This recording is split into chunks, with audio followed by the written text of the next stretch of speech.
You've become a relic with a title we can't afford anymore." The words from Dr. Elliot Wilson's all-staff email burned on my computer screen. My hands trembled as I reread the announcement that had been sent to over 300 hospital employees. After careful consideration of our financial outlook, I've made the difficult decision to eliminate several administrative positions. This includes the role of Senior Hospital Administrator, currently held by Marissa Shaw. While we appreciate her 18 years of service, Northwood Memorial needs fresh perspectives to navigate today's healthcare challenges. Gina is stuck in the past, resistant to innovation, and preventing us from implementing necessary changes. I sat back in my chair, stunned by the public humiliation. My name wasn't even spelled correctly.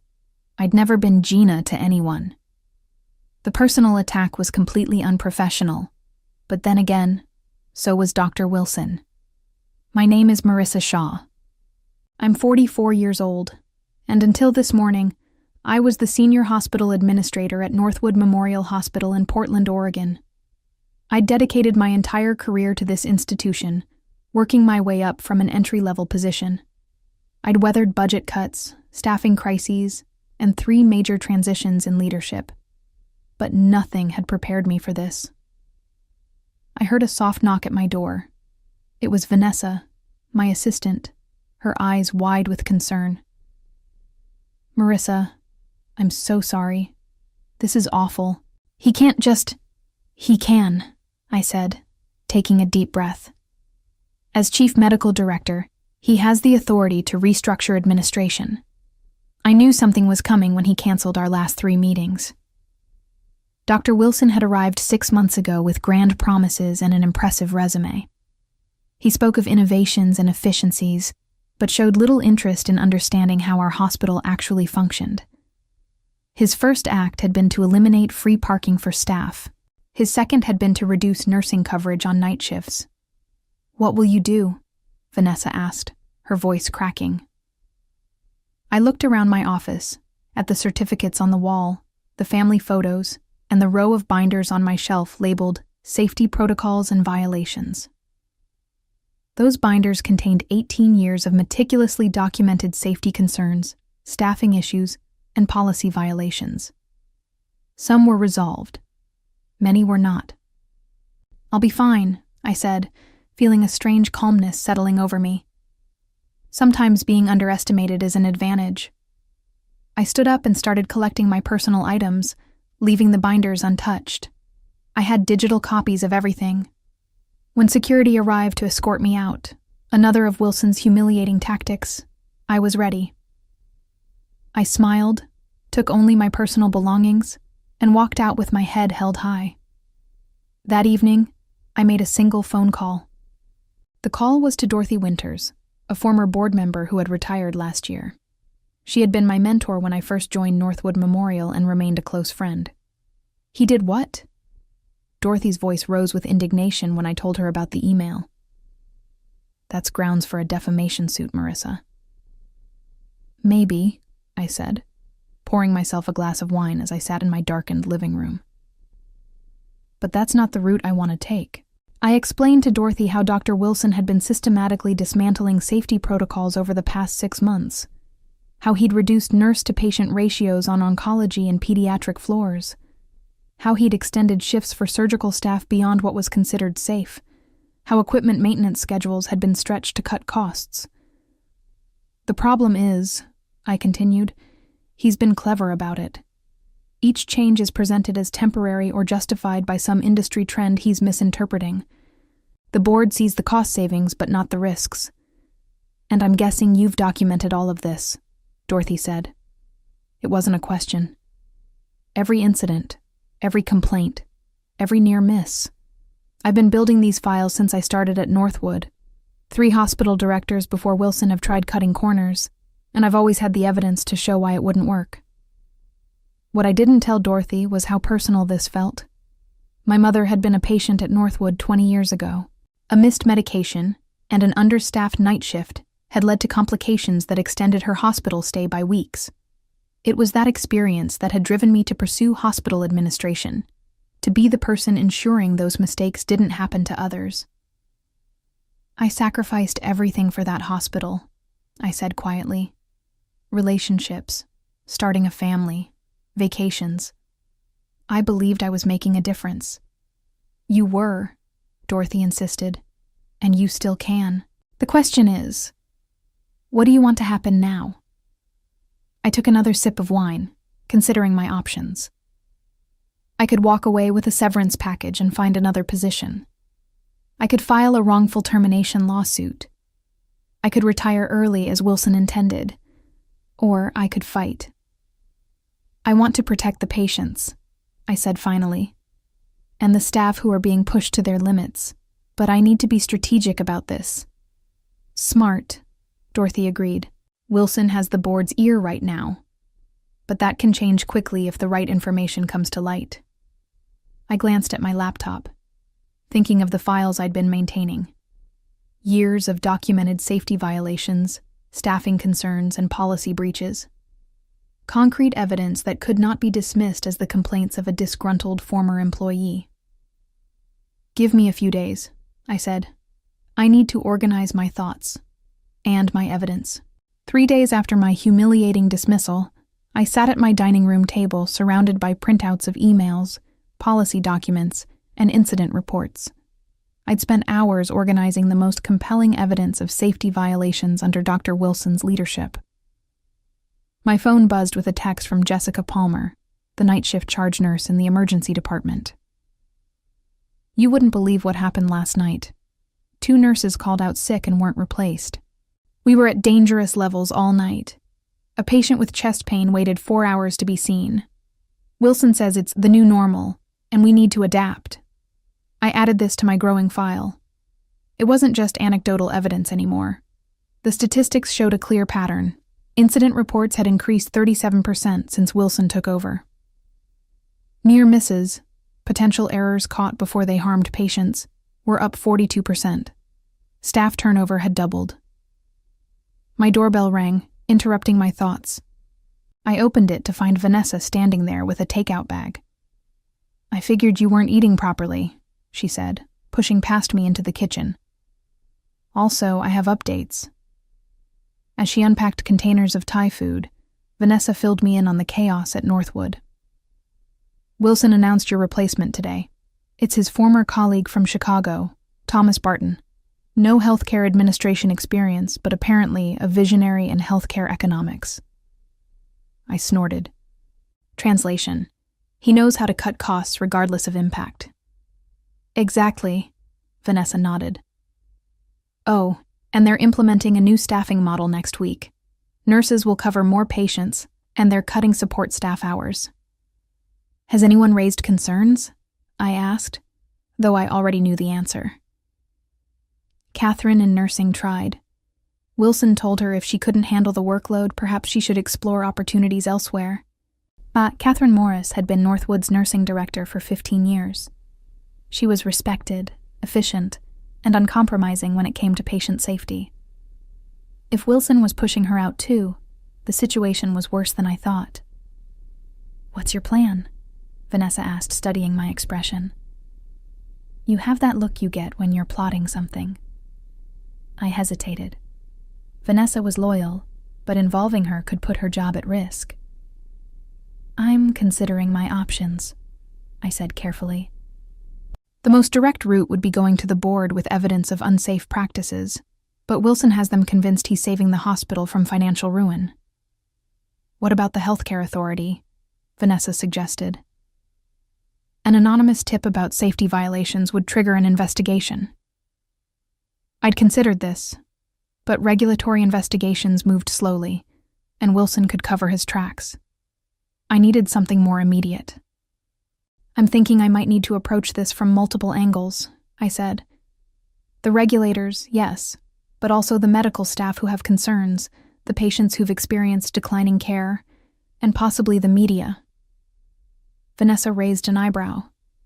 Going nuclear, huh? Not yet, I replied.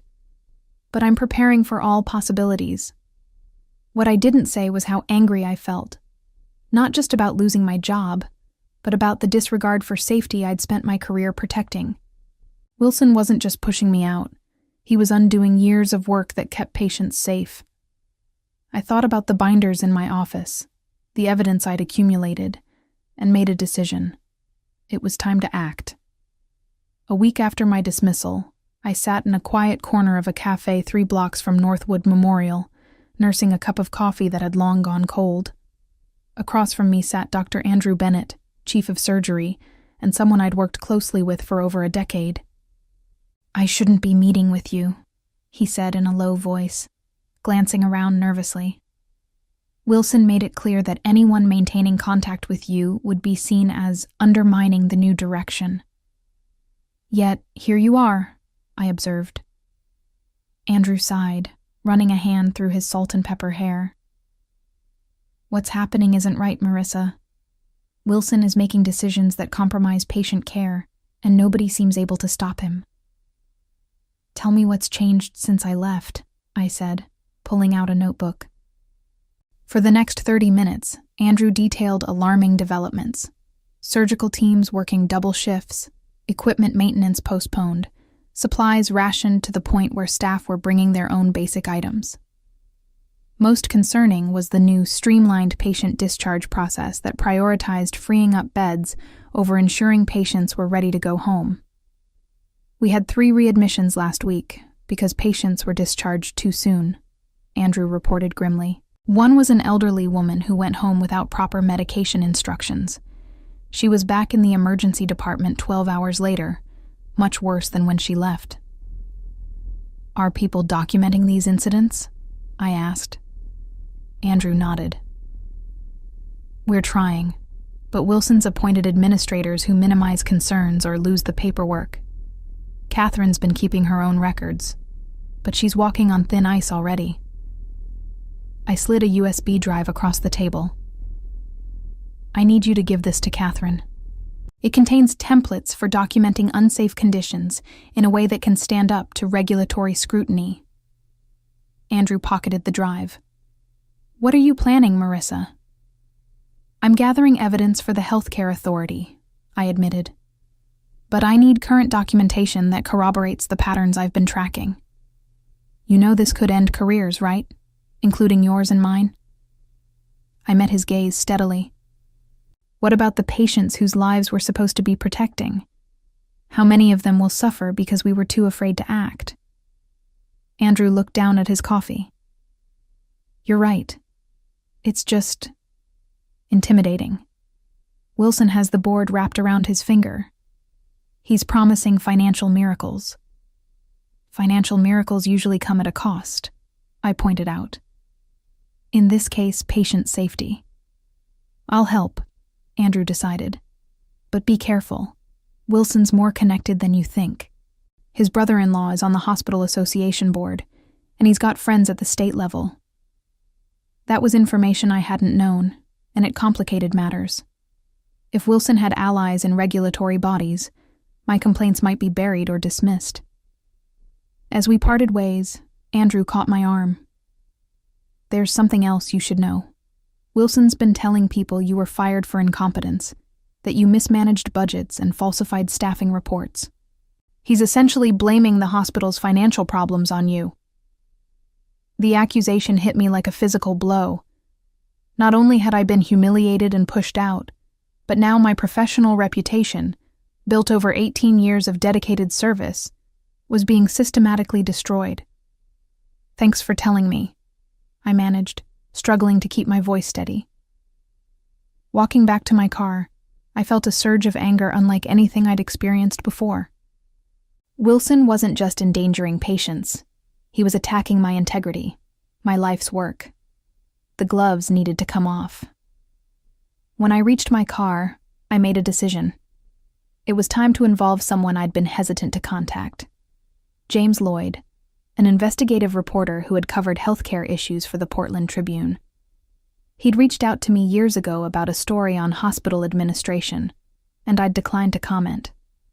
I found his card in my contacts and sent a text. "We should talk. I have information about patient safety risks at Northwood Memorial." His response came almost immediately. "Been waiting for this call. When and where?" James Lloyd was younger than I expected, probably in his early 30s, with intense eyes behind wire-rimmed glasses. We met at a park far from the hospital, where I laid out my concerns about Northwood under Wilson's leadership. "I've heard rumors," James admitted, recording our conversation with my permission. "Staffing complaints, unusual turnover rates, but without someone on the inside, it's hard to verify." "I've got more than rumors," I said, handing him a folder. "These are redacted copies of incident reports from the past 6 months. They show a clear pattern of increased safety risks correlating directly with Wilson's policy changes." James flipped through the documents, his expression growing more serious with each page. "This is concerning, but Wilson could argue these are isolated incidents, or the result of system-wide healthcare challenges. That's why I've also compiled these." I pulled out a second folder containing statistical analyses. "These show that while similar hospitals in our region maintained consistent safety metrics, Northwood's have declined dramatically since Wilson's arrival." James whistled softly. "You really did your homework." 18 years of homework," I corrected. "I've been tracking these patterns through multiple administrations. The difference is that previous directors listened when presented with evidence. Wilson fired me instead." "Why go public now? Why not take this directly to the board?" It was a fair question, and one I'd asked myself repeatedly. The board hired Wilson specifically to cut costs. They're seeing the financial improvements without understanding the safety trade-offs, and Wilson has convinced them I'm incompetent and bitter. James nodded slowly. "So, you need public pressure to force their hand." "Exactly. Once patients and the community understand what's happening, the board will have to act, regardless of Wilson's connections." "This is a solid story," James said. "But you should know what you're getting into. Wilson won't take this lying down. He'll attack your credibility, your motives." "He's already doing that," I pointed out. "At least this way, the truth gets told." As James packed up the documents, promising to verify my claims independently, I felt an unexpected twist of doubt. Was I doing this for the right reasons? Was it about patient safety, or was it about my wounded pride? The answer came to me as James asked one final question. "What's your best case outcome from this?" Without hesitation, I replied, "That Northwood returns to prioritizing safe, quality care over cost-cutting. Whether I'm part of that future or not is secondary." That evening, I received an unexpected call from Dorothy. "Wilson's making moves," she said without preamble. "He's been calling board members individually, telling them you're planning to sue the hospital for wrongful termination. He says you're fabricating safety concerns to strengthen your case." My stomach dropped. "That's not true. I have no plans to sue." "I know that, but they don't. He's poisoning the well before you can even approach them." This was a development I hadn't anticipated. Wilson was more strategically minded than I'd given him credit for. "There's more," Dorothy continued. "He's expediting his cost-cutting plans, implementing them all at once rather than gradually. It's like he knows a storm is coming and wants to secure as many changes as possible."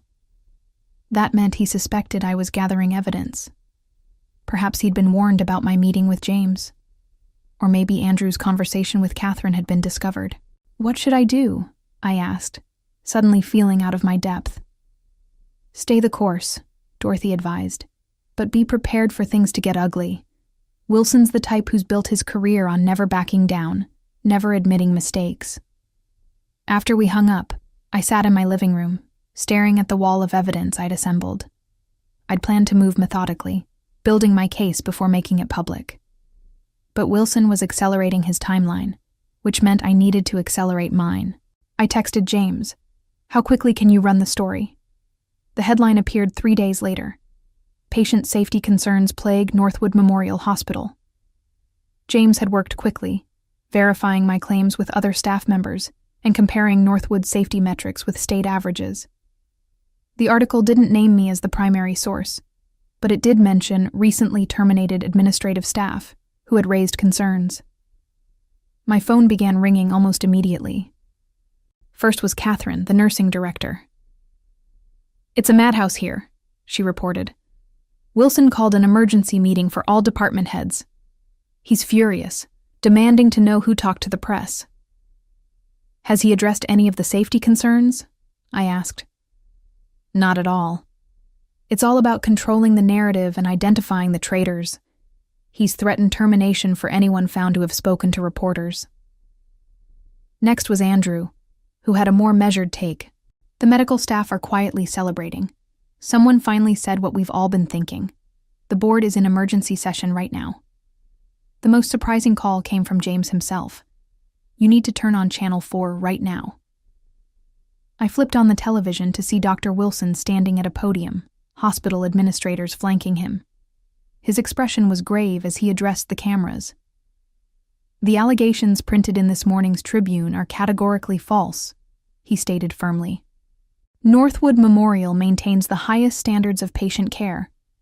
These fabricated concerns appear to stem from a former employee who was terminated for incompetence and has been engaged in a vendetta against this institution." He went on to describe me, not by name but clearly identifiable, as disgruntled, resistant to necessary change, and willing to damage the hospital's reputation out of spite. "We have retained legal counsel," Wilson continued, "and will be exploring our options regarding this defamatory article." I muted the television, my heart racing. He was attacking me publicly, questioning my integrity and professionalism. "You've got him running scared," James said over the phone. "But this is just the beginning." "What happens next?" I asked. "Next is when things get interesting."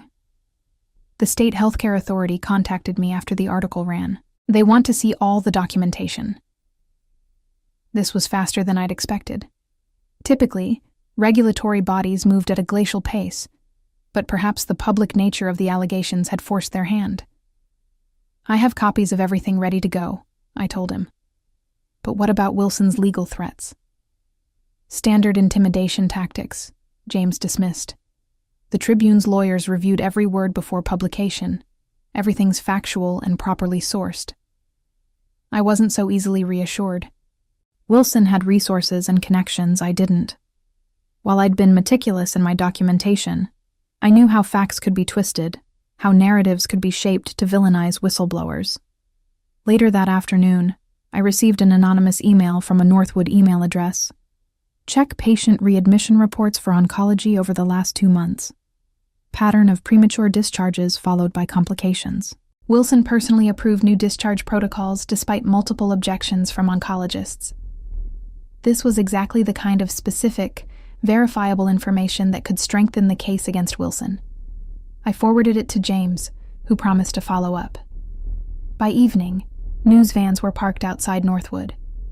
The local healthcare workers' union had issued a statement supporting the Tribune's investigation and calling for a full review of the hospital's safety protocols. Patient advocacy groups were demanding answers.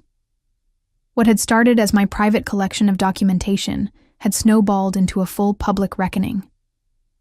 As I watched the coverage, I felt a strange mix of vindication and anxiety. I'd wanted to protect patients and hold Wilson accountable, but I hadn't anticipated how quickly things would escalate or how personal the attacks would become. This was no longer just about my career. It was about the future of Northwood Memorial and the safety of countless patients. And despite Wilson's counteroffensive, I knew I had one critical advantage. The truth was on my side. 1 week after the Tribune article broke, the healthcare authority announced a formal investigation into Northwood Memorial. Inspectors arrived without warning, reviewed records, interviewed staff, and observed operations. Wilson was noticeably absent during their 3-day visit, represented instead by nervous administrators who struggled to answer pointed questions about staffing ratios and safety protocols. I watched from a distance, getting updates from Catherine and Andrew. The investigation itself was vindication, proof that my concerns warranted attention. But I knew Wilson wouldn't go down without a fight. On the 4th day, I received an unexpected visitor. Thomas Crawford, chair of the hospital board, stood on my doorstep looking uncomfortable. "Mr. Crawford," I said, genuinely surprised. I didn't expect to see you here." "May I come in?" he asked, glancing over his shoulder as if worried about being seen. I led him to my living room, where my wall of evidence was still displayed. He stared at it for a long moment before speaking. "The board has received the preliminary findings from the Healthcare Authority," he said gravely. "They're concerning. Significant safety violations, potential regulatory actions, possible fines." He paused. "They specifically cited decisions made under Dr. Wilson's leadership."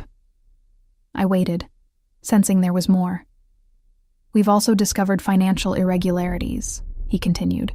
"Consulting fees paid to companies connected to Wilson's family members. Questionable equipment purchases from vendors where he holds interests." This was a revelation I hadn't anticipated. My focus had been entirely on safety violations, not financial impropriety. "The board has called an emergency session for tomorrow," Crawford said. "Wilson has been placed on administrative leave pending a full review." He looked at me directly. "We'd like you to attend the meeting, to discuss next steps." I'd imagined many outcomes when I began this process, but reinstatement had never been one of them. I'd assumed my career at Northwood was over, regardless of how things played out with Wilson. "Are you asking me to return?" I clarified. Crawford nodded. "The board recognizes we made a serious error in judgment, both in hiring Wilson and in allowing your termination. Your knowledge of the hospital's operations is exactly what we need right now." The board meeting was tense, with members clearly divided on how to proceed. Some, including Crawford, acknowledged the errors in judgment regarding Wilson. Others were still defensive, suggesting the problems had been exaggerated. Wilson himself was absent, represented by an attorney who made vague statements about differences in management philosophy and misunderstandings about policy changes. When it was my turn to speak, I laid out not just the safety concerns, but my vision for addressing them: reinstating proper nurse-to-patient ratios, resuming regular equipment maintenance, and implementing a system of checks and balances to prevent future compromises to patient care. "These aren't radical suggestions," I emphasized. "They're standard practices that Northwood successfully maintained for years before recent changes. Yes, they have costs, but so do readmissions, complications, and regulatory fines." The debate continued for hours, but by meeting's end, the board had reached several decisions. First, Dr. Wilson's employment was terminated, effective immediately. Second, I would be reinstated as senior hospital administrator, with an expanded role overseeing safety compliance. Third, an independent audit would review all policy changes implemented in the past 6 months, with immediate reversal of any that compromised patient care. As the meeting concluded, James Lloyd's story hit the online edition of the Tribune. Healthcare Authority confirms safety violations at Northwood. Director removed. The article detailed not just the safety concerns, but also the financial irregularities discovered during the investigation. Walking out of the boardroom, I felt a complex mix of emotions: satisfaction that patient safety would be restored, relief that my professional reputation had been vindicated, but also awareness of the damaged relationships and trust that would need rebuilding. Catherine met me in the hallway, a tentative smile on her face. "Welcome back," she said simply. "There's a lot of work to do," I replied. "Yes," she agreed, "but this time we'll do it right." In the weeks that followed, I led the implementation of systemic changes at Northwood. We returned to appropriate staffing levels, reinstated essential safety protocols, and established transparent reporting systems for safety concerns. The Healthcare Authority's final report outlined 27 significant violations under Wilson's leadership, resulting in substantial fines, but more importantly, a roadmap for improvement. Wilson, facing professional disgrace and potential legal issues related to financial improprieties, left Portland entirely. I heard he'd taken a position at a private healthcare consultancy in another state, a concerning development, but one outside my control. As for me, I found myself more committed than ever to Northwood's mission. The experience had reminded me why I'd entered healthcare administration in the first place: not for power or prestige, but to ensure that patients received the safe, quality care they deserved. 1 year after my early retirement and subsequent return, I stood in the hospital lobby unveiling a new patient safety initiative. Looking at the assembled staff, many of whom had risked their jobs to speak truth about unsafe conditions, I felt profound gratitude. My meticulous documentation had provided the ammunition, but their courage had made victory possible. We had transformed a potential tragedy into an opportunity for renewal, proving that sometimes the best revenge isn't punishment, but reform.